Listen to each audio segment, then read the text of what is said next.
बिस्मिल्लाहिर्रहमानिर्रहीम। अस्सलाम वालेकुम।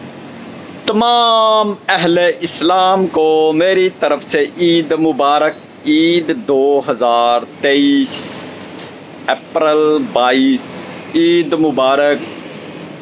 और अल्लाह ताला जो है ना सबको ईद की खुशियों में शामिल करने की तौफीक अता फरमाए, नमाज पढ़ने की तौफीक अता फरमाए और सबको नए नए कपड़े, नए नए जूते, नए नए परफ्यूम लगाने की तौफीक अता फरमाए। ये कपड़े, जूते, परफ्यूम का इसलिए कह रहा हूँ, एक तो सुन्नत है, दूसरा महंगाई बहुत है, अवाम जो है पिस गई है महंगाई में। इसलिए अल्लाह ताला हर एक को ताकत दे फुल एंड फाइनल तैयार होकर जाकर नमाज पढ़ने की। और फिर पता है आपको ईद के बाद इलेक्शन है और इलेक्शन भी खैर खैरियत से होंगे इंशाल्लाह। फिर सबको ईद मुबारक, ईद उल फितर 2023। अस्सलामु अलैकुम, खुदा हाफिज़।